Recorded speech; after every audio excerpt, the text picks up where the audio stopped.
Nag-aayos si Rainiel ng pananghalian. Alas 6 na kasi at pauwi na ang kanyang mga magulang galing sa pagbibenta sa palengke. Nagprito siya ng isda at nag-adobo ng talong. Simple at normal lang ang pamumuhay nilang mag-anak sa baryo Masipit.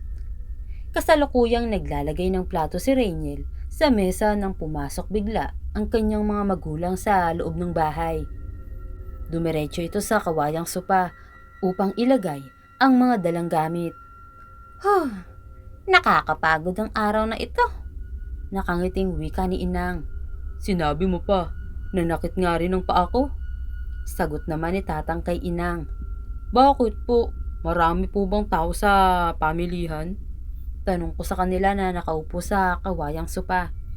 Oo anak, naubos nga ang paninda namin ng inang mo. Biyernes pa lang ngayon kaya maraming bumibili. Maghapunan na po tayo, Tang, Nang. Humugot ng bangko si Rainiel. Ganun din ang kanyang mga magulang at umupo na. Nagdasal muna sila bago kumain. Sinalinan niya ng tubig ang baso ng mga magulang. Masaya nilang pinagsaluhan ang nakahain sa mesa nang bigla silang bulabugin ng lagabo sa bubungan. Nagkatinginan silang tatlo habang naniningkit ang mga mata ng kanyang tatang sa galit. May naririnig kaming mahinang kaluskos at mga naglalakad sa bubong. Tumayo kayo dyan! Aswang yang nasa bubong natin. Rainiel, kunin mo ang buntot pagi sa kahon at dalhin mo dito. Lera, kunin mo ang itak, pati ang garapon na may asin. Patuloy sa paghalungkat si Rainiel sa gamit ng ama hanggang sa tumambad sa kanya ang tila isang mahabang latigo na may matulis na dulo. Dinampot niya ito at nagmamadaling bumalik sa kinaroroonan ng kanyang magulang. Ngunit wala ang dalawa sa kusina. Kinakabahan siya lalo na nang makita ang butas na dingding.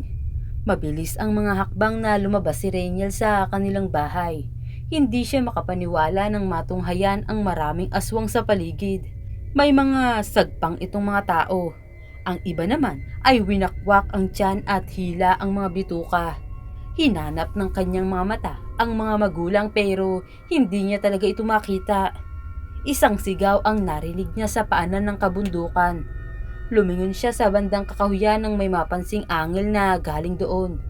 Napalunok si Rainiel nang makita na napapalibutan ang kanyang ama ng mga aswang.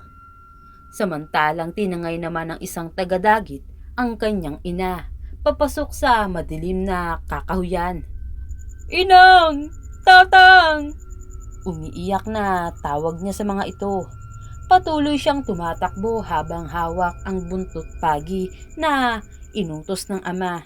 Nagtataka siya kung bakit wala ni isang aswang ang sumugod sa kanya at parang takot na napapaatras pa ang mga ito.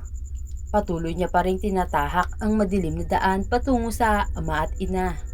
Wala siyang pakialam kung nagkakanda sugat-sugat na ang kanyang katawan. Pagdating ni Rainiel sa kinaroroonan ng ama, nagsiatrasa naman ang mga nilalang na nagpapahirap sa kanyang tatang. Napaluhod siya nang masilayan ang kalunos-lunos na sinapit ng ama.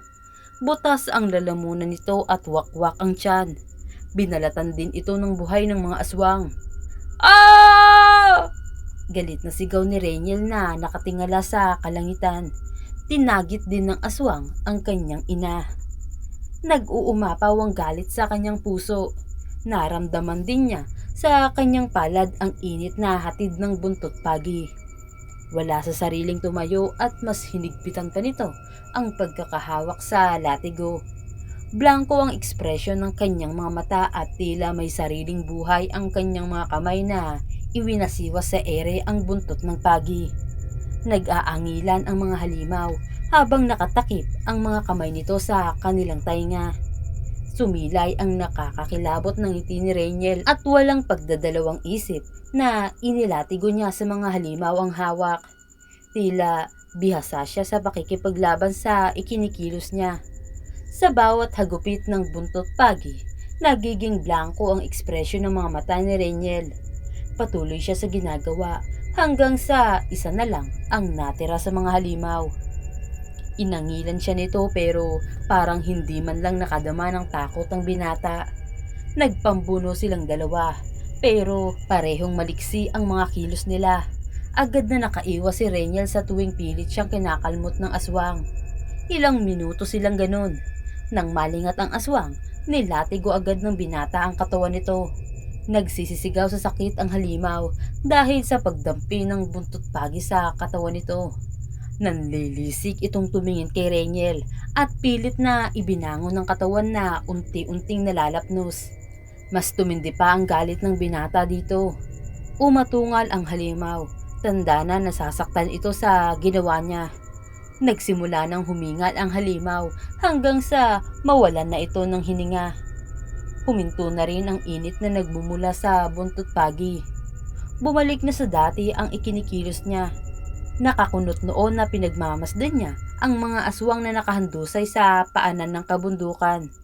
Napapikit siya at pilit na inaalala ang mga nangyari hanggang sa narinig niya ang huling sigaw ng ina. "Reniel! Anak! Tulong!" Ha? Naimulat niya ang mga mata nang marinig ang sigaw ng ina. Hindi malaman ni Reniel kung saan niya hahanapin ang ina na tinangay ng aswang. Napakahaba pa ng gabi kung kaya kailangan niyang mahanap ang lungga ng mga aswang. "Tay, babalik po ako. Kailangan ko munang hanapin si Inang. Naramdaman kong buhay pa siya at nasa panganib." Kausap niya sa bangkay ng ama. Tinatahak ni Reniel ang masukal at madilim na kabundukan. Tanging flashlight ng lighter ang nagsisilbing ilaw sa kanyang dinaraanan. Nakapa niya ito sa bulsa ng ama kaya kinuha niya. Alam ni Reniel na magagamit niya ang lighter na may flashlight at hindi nga siya nagkamali. Patuloy siya sa pagtakbo nang bigla siyang matalisod. Isang luray-luray na bangkay ang kanyang nakita habang sa tabi nito ay may isang maliit na container na may nakasulat na flammable. Binuksan niya ang takip nito at napagtantong gasolina ang laman ng container kaya agad niya itong binitbit. Habol ang hiningang huminto siya sa paglalakad. Saglit siyang napadapa sa may damuhan habang pilit na bumabawi ng lakas. Malapit na kasing bumigay ang kanyang katawan sa dami ng natamong sugat. Nasa ganun siyang ayos nang makarinig ng mga kaluskos. Hinigpitan niya ang pagkakahawak sa buntot pagi at nagsimulang hanapin ang mga kaluskos. Dinala siya ng kanyang mga paa sa malalagong kakahuyan. Sa bukana pa lang ay naaamoy na ni Reniel ang pinaghalong amoy ng malansang dugo at amoy ng naaagnas na mga bangkay. Nagkubli agad si Reniel sa talahiban nang makita ang mga naglipa ng aswang na parang may ginaganap na pagpupulong. Makapanindig balahibo ang kanilang mga itsura. Inilibot niya ang paningin sa buong lugar hanggang sa mapadako ang tingin niya sa babaeng naghihingalo. Naliligo ito sa sariling dugo. Butas ang tiyan ng babae kaya nakikita na niya halos ang mga laman loob nito. Sa tabi ng babae ay may mahigpit na 10 pa na walang buhay na nakahandusay sa lupa. Kusang tumulo ang kanyang mga luha ng makilalang babae. Lumapit ang isang aswang sa kinaroroonan ng mga bihag. Hinila nito ang isang lalaki na nagpapanggap lang palang patay. Walang awang pinapapak ng mga aswang at ginutay-gutay ang katawan ng lalaki. Pumalahaw ito ng sigaw habang kinakain ng buhay. "Inang!" Umiiyak na sambit ni Reniel sa sarili. Ikinalma niya ang sarili upang makapag-isip ng tama. Kailangan may gawin siya upang mailigtas ang mga bihag ng mga aswang, lalo na ang kanyang inang. Akmang dudukutin ng aswang ang puso ng kanyang ina nang lumabas si Reniel sa pinagtataguan. "Hoy mga halimaw! Ako ang harapin nyo!" Dumugundong na sigaw ni Reniel sa mga halimaw na agad na nagsiksikan nang makita ang hawak na buntot ng pagi. Inangilan siya ng mga ito pero hindi siya nagpakita kahit konting takot. Iwinasiwas ni Reniel sa ere ang hawak na buntot pagi. Tulad ng una niya itong hinawakan, uminit na naman bigla ito, ngunit hindi man lang siya napaso. Sa bawat matama ang aswang ay agad na nasusunog. Hiyawan ang maririnig sa malawak at malalagong kakahuyan. Nagpupumilit ang ibang halimaw na labanan si Reniel. Sumugod ang mga aswang sa kanya na parang mga pusa kung maglakad gamit ang kamay at paa. Ang iba naman ay tumatalon at lumilipad. Nagbabaka sakaling mahawakan ng mga ito ang binata. Naging maagap naman si Reniel dahil alam niya kung ano ang binabalak ng aswang. Mabilis na nakaiwas ang binata sa tuwing akma siyang hahawakan. Walang ibang laman ang kanyang isip kundi ang mailigtas ang ina niya, pati ang ibang bihag ng mga aswang na hayok sa laman at dugo ng tao. Sige lang, lumapit pa kayo sa akin nang matikman niyo ang kamatayang ipapalasap nito sa inyong lahat ng mga aswang. Sabay taas ng buntot ng pagi. Punit na ang kanyang pang-itaas na damit at nadadaganan pa ang mga sugat na kanyang natamo. Alam niya na anumang oras ay bibigay na ang kanyang katawan, sanhi ng mga malalim na sugat na nagpapahina sa katawan niya. Marami na siyang napatay sa mga ito, subalit tila hindi man lang nabawasan kahit isa sa mga nakapalibot na aswang sa kanya. Matatalas ang mga tinging pinukol ng mga halimaw sa kanya na kung patalim lang ay tiyak na humandusay na si Reniel sa lupa. Ginisihan niya ang mga aswang habang mas pinaigting pa niya ang pakiramdam. Hindi sinasadya na napatingin siya sa mapula-pula na kalangitan. Sumilay ang isang ngiti na puno ng pag-asa. 3:00 na ng madaling araw. Konting tiis na lang, Reniel. Matatalo mo na sila. Wika niya sa sarili. Hinampas niyang muli ang buntot ng pagi sa mga aswang na nasa harapan at likuran niya. Uubusin ko kayong lahat upang wala na kayong mabiktima pa. Sigaw niya sa mga halimaw na nagkukumahog na labanan siya. Pinagkakalmot si Reniel sa tuwing nahahawakan siya ng mga aswang, subalit patuloy pa rin siyang nakaiwas kahit maraming sugat. Mas lalong nakadagdag sa kanyang panghihina ang mga dagdag na galos na kanyang natamo. Nais na niyang sumuko, subalit naisip niya ang dinanas ng kanyang inang at tatang, pati ang mga taong pinatay ng mga aswang. Sa di kalayuan, nakita niya ang container. Naalala niya na gasolina ang laman nun. Umatras siya ng umatras patungo sa kinalalagyan ng container. Patuloy pa rin si Reniel sa pakikipaglaban sa mga aswang. Marami na rin ang dugong nawala sa kanya kaya kailangang maisagawa na niya ang binabalak. Hampas dito, hampas doon ang ginagawa ng kanang kamay niya sa buntot ng pagi, samantalang ang kaliwang kamay naman ay pilit na binubuksan ang takip ng container. Nang mabuksan ay agad niyang itinumba ito. Agad na kumalat ang amoy ng gasolina na nagpaatras sa mga aswang. Magpaalam na kayo! Aniya niya, sabay labas ng lighter na nasa kanyang bulsa at sinindihan tsaka tinapon sa lupa. Nanlaki ang mga mata ng halimaw nang masaksihan ang ginawa ni Reniel. Agad na nagliyab ang lupa na may gasolina.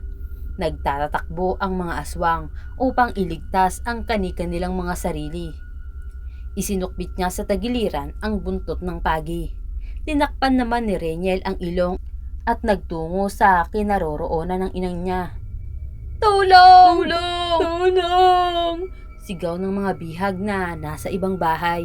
Sinira ni Reniel ang lock upang makalabas ang mga bihag. Tinanggal din niya ang pagkakagapos ng kanyang inang, saka dinala sa malayo sa apoy. Nag-uunahan namang umalis ang mga nakaligtas, samantalang karga-karga ni Reniel ang ina. Inihiga niya ito sa damuhan. Pinunit niya ang laylayan ng damit saka itinali sa sugat ng ina upang tumigil ang pagdurugo. Reniel, anak, iwan mo na ako dito. Hindi na rin naman ako magtatagal. Hindi ko po kayo iiwan, inang. Makakaligtas po kayo dahil dadalhin po kita sa ospital. Umiiyak habang pilit na tinatapalan ang malalim na sugat ng kanyang inang. Anak, palagi mong tatandaan na mahal ka namin ng tatang mo. Ang buntot pagi na yan ang magsisilbing proteksyon mo kapag wala na ako. Anak, hindi ka namin gustong iwan, subalit kagustuhan ito ng tadhana at hindi na ito mababago. Hindi, inang, pakiusap, huwag mo kong iwan. Wala na si tatang, ayaw kong pati ikaw ay mawala din. Umiiyak na yakap niya sa ina. Isang ngiti ang ibinigay ng kanyang ina sa kanya bago humugot ng isang malalim na buntong hininga. Lumuwag ang pagkakasakal nito sa kanya hanggang sa lumaylay ang kanyang mga kamay. Tanda na wala na itong buhay. Inang! Malakas niyang sigaw habang umiiyak na yakap ang ina. Sumasabay ang iyak at sigaw ni Reniel sa mga iyak din ng mga aswang na kinain ng apoy. Tanging pagtangis ang maririnig sa kakahuyan. Nagdatingan ang mga kasapi ng kanilang LGU upang kolektahin ang mga bangkay na nabiktima ng mga halimaw at kabilang sa kinolekta ang bangkay ng mga magulang ni Reniel. Dinala ang mga bangkay sa morgue upang imbalsamuhin. Matamang pinagmasdan ni Reniel ang buntot ng pagi na tila nakidalamhati rin sa kanya. Matamlay din ang aura nito tulad ni Reniel.